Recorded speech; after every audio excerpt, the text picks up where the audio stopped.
Well, the big discussion tonight, voting is now ended in the assembly elections in Jammu and Kashmir. The record 65.48% of people have turned out. That's what it was today, not necessarily a record. Now, the election held after a decade is the first in the Union Territory where restoration of statehood has emerged as the biggest issue. Vote डाला जी साहब हमने vote डाल दिया you have vote is this first vote you have polled or you have voted before in the assembly election yes we have voted before also in the assembly election okay so since this is the assembly election which is happening after a gap of 10 years what are the issues the young people like you have in mind when you come out and vote first thing is the safety okay if safety is there then everything will work क्या issues है आपको लग रहा है कि आम आदमी के लिए जो वो वोट डाल रहा है किस बुनियादों पे वोट डाल what are they? First, like in Jammu Kashmir, we have a lot of terrorism which the people have suffered from the past few years. So first, obviously, the safety point of view, we don't want that our children should live also in the same atmosphere. But this space which has been actually these areas normally known as high voter turnout areas. तो आप क्या चाहते हैं आपके vote से तब्दीली आनी चाहिए क्या फर्क पड़ेगा हमारा भी कुछ मसला हल होना चाहिए गरीबों का क्या कोई बच्चा थोड़े कमाने वाला खुद कमाते हैं तो थोड़ी पेंशन वगैरह होनी चाहिए हेल्प होनी चाहिए बच्चों की The first election which is happening after the abrogation of Article 370 and that is why then when there are constitutional changes many things happen in the real life of the people. For example, people who are living here, be it West Pakistan refugees or you have Valmiki societies who are not the permanent residents of Jammu and Kashmir, they are for the first time getting the right to vote. Assembly में first vote है ना क्योंकि assembly election पहली बार तो एक first time voter जो assembly में है तो क्या आप चाहते हैं कि यंग वोटर जो है क्या चाहते हैं There should be an increase in the employment. There should be an increase in the employment. All right, so a great deal of enthusiasm for the elections in Jammu and Kashmir. More than 64% of people voting. Joining us now, Shazia Ilmi of the BJP, Salman Soz of the Congress Party, Nidja Chaudhary, the senior editor, and Farhana Bhatt, an actor from Kashmir. Thanks all very much for being with us. Farhana, let me come to you first. Not the politicians, let's come to you first. And not the editor either. 64% of voters in Jammu and Kashmir have voted today in this final phase. That's fantastic, isn't it? In your mind, what does that indicate? Obviously, you know, in the third phase, 64% is a pretty good turnout. And me, myself, being a first-time voter in assembly elections, I think this is something we all have been waiting for since a decade. And this is the first step towards we can choose our future and we can choose who is going to be there representing us, who is going to be our voice. So obviously, I think this is the first step we are approaching towards a better tomorrow. And as a youth of Kashmir, as someone who is looking for a peaceful tomorrow, a prosperous tomorrow, I believe that we will be successful in electing a young leader for us at first place, a leader who is not there for his personal agenda, for his any personal modus operandi. For these elections, we want a representative who will be representing us nationally, internationally as well, who will be working for the youth, who will be working for our betterment, not for their personal agendas. And I personally believe that it should be someone who does not belong to any dynasty rules. Okay, Shazia, let me come to you. For the BJP, some would suggest this particular phase particularly important because 24 of these seats are located in Jammu. That's an area where the BJP has done very well in. What are the stakes for you today in this phase? The stakes are obviously huge, but I'd like to just reiterate the point made by the preceding speaker, Ms. Bhatt. And you know, and even before that, when I saw the package, there were so many youngsters there, and even a mother. Yes, I noticed that. Young people, and even a mother who said that you know safety is very important, and we want things to remain safe. Jaan hai to jahan hai. So I was there for many days. Actually, I spent a lot of time in Srinagar this time, and all in Jammu and other parts of Kashmir. And this seems to be the mood. So as far as BJP goes, I think we are very sure there will be really big for us in Jammu because we've had many rallies there, and clearly there is even Umar Abdullah has kind of reprimanded and chided Rahul Gandhi for not doing enough in Jammu, and kind of reminded him that, you better get here instead of your travels abroad and do some campaigning, which is what Rahul Gandhi did later on. So clearly, Jammu, as always, has advantage BJP. As for Kashmir, things are changing. I mean, there's a complete transformation there. I'm not saying that we only have 19 candidates, by the way, so that's still a big start, knowing BJP and Kashmir. But when you go there and spend time with people, they actually not just accept, but they appreciate Prime Minister a lot, because they feel that for the first time, this is a real azadi that they can experience in terms of just, having some kind of freedom from fear, from Hartal Bazi, from the calendars, from the buns, from the Safarish Bazi, from stone pelting, from secessionist forces. So that's pretty big. And I think just that, the freedom to just the ease of life and, likelihood of life. I mean, I don't say it as a joke, but, that itself is very huge there. All right, the quality of life. Celebration. That's obviously what any election process should be all about. Salman, let me come to you first. You've got an important alliance with the National Conference this time. There are a couple of friendly fights. However, do you believe that this alliance is absolutely critical for you?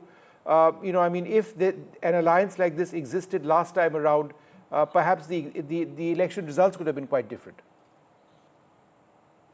Well, first, Vishnu, let's make sure that our viewers understand what the elections, how they have proceeded. Of course, we are happy that today almost 66% voting took place. But I want the people sitting at home to know that the overall voting percentage in this election is 63%, which is 3 percentage points below 2014. For the seats that went to the elections today, where we are happy to note 66% voting, in 2014, for these seats, the voting percentage was 71%. So, we see long lines these days, and we think that this is a record-breaking performance, etc. No, it is not. We had more voting, presumably when there were boycott calls, calendars, everything, more people voted. So the people of Jammu and Kashmir have been voting for a while. This is not some miracle that Mr. Modi has come up with, or Mr. Amit Shah. So I just want to make totally, if there's anybody who's trying to propagate this view that elections this time have yielded amazing result in terms of the voter turnout, they're wrong. The facts are not with them. Right. So Election Commission data is very clear that 2014, more people. No, it is true. I mean, you cannot. No, look. First of all, do not. Shazia, half a second. I'll come to you. Let him make his point. Shah, I'll come to you. I'm giving you data. This is Election Commission Salman, data. Go ahead, yeah. This is Election Commission data. Irrefutable data. I'll say what I have to say after you. Speak after me. Yeah. Election Commission data says that in 2014, voter turnout was 66%. Election Commission data says that voter turnout in this election, in these three phases, when you combine them, is 63%. In the last phase, which is the highest voter turnout in these three phases, the voter turnout is 65%, 65.8%. In the same seats, except for delimitation, if you take those 5-6 seats out, voter turnout last time in 2014 was 71%. And now let me respond, Vishnu, to your other question about the alliance. The National Conference, Congress... Salman, would you like to just hold on for a second? I'll come back to you next, but Shazia had a point on this. So voter turnout, go ahead. Yes, on the voter turnout, what I want to say, the traditional boycott areas, the bastions which were Sopore and Baramulla, they have witnessed the highest turnout in an election in the last 3 decades. So if you take the average, the mean, you realize that it's by 2 or 3% is less. But in these places there was complete boycott, I'm talking about those bastions, it has actually been a record turnout. And as for the second phase, Srinagar has always voted, has always been one of those places which vote very little, like any other city. But if you see, there are places where the voter turnout has been 5% less or more. But what is amazing is that the traditional boycott bastions have all come up with the idea of engagement with democracy. And I think that is what I wanted to say, instead of just numbers, that all those fair enough. areas, Salman, Again. just briefly on numbers before we move on. Yes, just briefly on numbers. You know, people that sitting at home should not believe me or Shazia Ilmi. They should go and look at data, Election Commission data. In fact, in Kashmir Valley, I think she's probably referring more to Kashmir Valley and some of the seats there. In Kashmir Valley, 60% of the seats have recorded a lower turnout than in 2014. So please don't give me this, BJP propaganda. You keep it to yourself. Let people decide at home and let them decide what is. I'm now. By the way, So the only thing, why are you so? the I only mean, seat- why are you so only angry seat- and cantankerous No, all the time? I mean, I was making this. All right, Why are you so guys, Shazia, the all right. problem is that Let's not fight. Okay, come on. Why is he always Shazia, you're being whining and crying? I don't understand. Let's not fight, Shazia. Okay. I'm not This has fighting. become I'm the just very habit. amused. No, okay. Let Salman make his point. Please go ahead, Salman. Shazia के लिए अरे अब- एक शेर सुनाता हूँ. शाजिया के लिए एक शेर. मुलायजा सच को फरमाएं। तमीज ही सच सुनिए शाजिया. सच को तमीज ही नहीं जवाब बात दे- करने की. सच को तमीज ही नहीं बात करने की. झूठ को देखो कितना मीठा बोलता No, है. but Salman, ये about the BJP है. valley, 60% turnout. I don't want this to be a personal attack. Yeah, You're but I making can some make personal important attacks points like with you, data. like the ones you made, but it's okay. Salman, would you like to make that You are point? You were the- talking you are the about Jhuta one and valley I was the turnout. one. Yes. Let me get to that. The point is, even in Kashmir Valley, where BJP makes a point of talking about us as terrorists and all that, 60% seats this time have recorded a lower turnout. I want to make a very limited point. The people of Jammu and Kashmir, including Kashmir Valley, have been voting. They've sided with democracy for the longest time. Even in the most difficult times, they've been voting. Now suddenly these guys are going to show you some lines and say, "Oh, there are so many people." All right, okay. So the point you Meanwhile, make is 40% that according to you, the voter turnout, there are differences from between this time and last time. It's not higher necessarily. Nija, let me put Election that to you. Commission. What do these Election numbers in Commission. terms of voter turnout in this phase and all of the phases together indicate?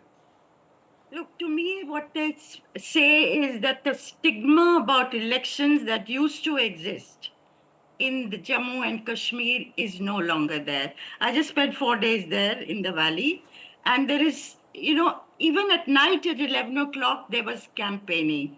In a town like Sopore, which used to be known for its poll boycotts, and the town itself sometimes has only 7 to 8 people voting. Today has, banners and postings and buntings and flags all over. So and this is the home of Saeed Ali Shah Gilani of Jamaat-e-Islami, which still remains a banned organization, but has supported 10 independent candidates this time. And it also says to me, I'm in Handwara. Sajjad Lone is a candidate there. He's fighting from 2 constituencies. And he and his team are grappling with, they'd made arrangements for 500 vehicles for a road show and through those narrow roads. And now there are 800 vehicles, and they're trying to figure out how they're going to manage without snarls being created on the roads. Now, it is like, election anywhere in any other part of India. So that is, whether it's, almost 62% in the first phase, 57% in the second phase, and now almost 66% from what you're showing in the third phase, it is something to be happy about, to celebrate that this process, the political process is being restored in Jammu and Kashmir, and the people want to elect their own MLAs. They don't want to have to deal with officials, police people. They want to go directly to their representatives with their problems. So I think it's a beginning. It's I saw it as an expression of what they felt. They're expressing their hurt, they're expressing their anger, they're expressing their aspirations, expectations from the new government, the suffocation they felt. So many things they are expressing today. But All right. It is an end to their helplessness that they have felt over the last Shazia, year. fair enough, Nija. Shazia, the role of independents in smaller parties, the Congress has, for example, been saying that these are essentially, in the valley particularly, are proxies for the Bharatiya Janata Party. Is that the case? Is that how the BJP expects to make a mark in the valley through smaller parties? For example, Engineer Rashid's AIP, there's the Apni party as well. So I mean, are these factors which could actually assist So you? I think this is being spelled out again and again by people who are scared of these parties. And we know who defeated Omar Abdullah. It was Engineer Rashid. No, but by So that I think token, the aren't fear- you afraid of them also? No, you know, we have been very strong in Jammu, and we're just making a debut, so to speak, in the valley. Okay. But it is Omar Abdullah who lost badly, and Mehbooba Mufti. So I think all those who are making these accusations actually are scared of these independents, because clearly they've lost earlier, and they fear that they're losing their support. So who do you blame? You blame the BJP. When you want to have elections, when there are elections, what do you say? The courts mandated it, not the BJP. When you have these independents or Rashid coming out of the jail for interim bail, you say BJP did it. It's not the courts then. So you can't have these two policies, as and when it suits you. So when it comes to the elections, you want to say, oh, it's not BJP or the government or the center or the LG, but court mandated. When you have these people coming out of the jail on bail, then it's obviously not the courts, it's BJP. So, Okay. they have to choose one line. It can't be as convenient as that. And, what do they end up saying? I mean, can you imagine the proxies who are there, who are actually part of Jamaat-e-Islami, but are fighting as independent because it is banned? And who's asking for the removal of the ban? PDP and National Conference. So it's strange as to why they would be proxies for BJP. It just doesn't make sense, because we have actually banned the party, and they're not allowed to. They're not allowed to have they don't have a mark. They don't have a nishan, so to speak, a symbol. And these are the parties who want the ban to be removed. All right. So, Okay. Half a second. Salman, the fact is that I know that the assembly elections, Lok Sabha elections, very different, but the fact that Omar Abdullah lost by 204,000 votes to Engineer Rashid, the fact that there are independents and smaller parties, I named just two of them, is that something that concerns you and your alliance partners in the National Conference? Just one second Yes. on Neeraj's comment about people campaigning till 11 p.m. and that is great, and I'm glad that that's happening. But Neeraj, when I contested in 2014 in Baramulla, I used to be out at night as well, going door to door campaigning in Baramulla. So this is not new. I wish people would go back in history and look at what was going on at that time. I think the disruption caused by the BJP, we seem to be giving them free marks. For what? They disrupted the democratic process in Jammu and Kashmir. There was no need for disrupting that process. Yeah, and I think elections would have continued. Now again, Shazia, you must learn, Shazia, you must learn to stay quiet when somebody else is speaking. You must not lie. Panchayat elections why are do you about do You guns. next. These Shazia, are the let him make his... Okay, let's do it this way. Let's do it this way. 30 seconds for you, Salman. That's fair for you to finish your comment. After that, I'll time Shazia to 1 minute. All right? All right. Please go ahead, Salman. Make your point. It's good. Okay. So that was just my limited point on Neeraj's comments. On the election and these, what we call BJP and its proxies, at least Omar Abdullah and Mehbooba Mufti had the guts, they had the courage to contest the Lok Sabha election. The BJP had no guts to contest elections in Kashmir because they knew they'd get wiped out. And this time, you will see that the India Alliance is going to form the next government.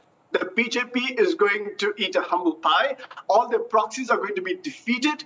They will rue the day they took on the people of Jammu and Kashmir. All right, Salman, fair enough. You've got a minute now, Shazia. Nobody's going to interrupt you. Go ahead. Okay, so we're talking about assembly elections after 10 years. But what about the DDC elections? What about the panchayat elections? What about the urban local body elections? Now, they are the elections that decide as to how things will happen at the grassroots levels. They have seen a huge turnout. And, every panchayat for the first time has been empowered. The kind of, if you just see the GDP and the economy of Jammu and Kashmir, I mean, it's gone up from 1.17 lakh crores to 2.45 lakh crores and meant to be 2.65 lakh crores. And in 7 years, all the work, I mean, from 4 medical colleges, we have 11. 7 are already operational. So just look at the numbers. With the medical seats, nursing schools, it's huge. So there are those people who have just looted the state, and their families have. And here for the first time, it is power to the people. It is a real freedom that they feel. And yes, freedom to go out, see the Dal front, see the Jhelum front. I mean, and there are people who never liked the BJP, and I know them very well because I've grown up with them, and they're Kashmiris, and they said, give it to the LG, we are safe. And this safety factor has been talked about in your package too, and whenever you go, you'll get more of it. So definitely it's a No, new but Kashmir, Shazia, the and safety people are factor enjoying. is now a concern south of the Pir Panjal. That's been a huge concern. The number of terrorist I agree attacks with has you. gone I up. agree with you. Jammu Massively. region has 50 there's plus a deaths in political the last theatre. 8 weeks. The terror theatre shifted. I agree with you. So- I'm talking about Kashmir, and that is a very disturbing trend. Yeah, but if we look have at Jammu spoken and about it. Kashmir, we appear to be in a moment when security is again a nightmare in those parts. I mean, the Yes, number is a lot. yes, absolutely. But I just want to Absolutely. move And away I from agree both with of you. Salman, just please. I want to go across to Farhana Bhatt. Farhana, the big story over here, it comes for every political party, is restoration of statehood. As a young voter out there, is that your big priority? Does it make a very big difference to you personally? Speaking personally, I think the biggest priority as of now should be youth empowerment, employment. That should be the biggest priority other than the restoration of statehood, because I think as a state we have other things on our priority list. And now because we are I think we don't are really at that position where we should be fighting for the statehood or any other thing, and rather than overlooking our basic situations, what we are facing on ground level, what our youth is facing, or as a state where we are lacking. I think those things need to be in consideration before we go for the restoration of the statehood. And I think our government is well knowing about it, that what Okay. needs to be done. Prayer would take that step. All right, Nijad, over to you next. It's been 10 years since that we've had an assembly election in Jammu and Kashmir. What is the big picture for you? Is it the security scenario, development in the state, or the restoration of statehood, which to you is the big focus for voters in the state? Or is it 370 and revoking that? I think, Vishnu, statehood is a very important issue in the state at the moment. And parties are committed to it. The BJP is committed to it. NC, Congress are demanding it. PDP is demanding. In fact, everybody is demanding the restoration of statehood, which would give powers back to the chief minister, which the LG now has. Whether it's the police, whether it's the civil services, the postings, and so many other things. It's not quite like Delhi, but it's almost like Delhi situation. So that is going to be a major thing after the new government is formed. Of course, as my friend was saying, joblessness also is a big issue. I find an MBA is a bellboy in the hotel. I find an MA is working in a cloth shop, sitting there to sell those wares. So those kind of things do agitate the young people. But the fact that, and the independence, you asked that question of independence. Yes, there are 45% of the contestants are either independents or the smaller parties, and they will have a bearing. But many people suspect that certain people like Engineer Rashid and others have been put up like proxies for BJP, whether or not there is evidence for it, or whether or not it's true, whether the idea being to cut the vote of the NC Congress. Right. About a month ago, people thought, they would form the government, and they may still form the government, but then there is the BJP doing well in Jammu. So what will be their final tally? So anyway, as I keep saying, it's all the, mara-mari, cacophony, all that we see in any other Indian state. Also now. All right, so let's see what finally happens. A huge election. I'd like to thank you all very much for joining us.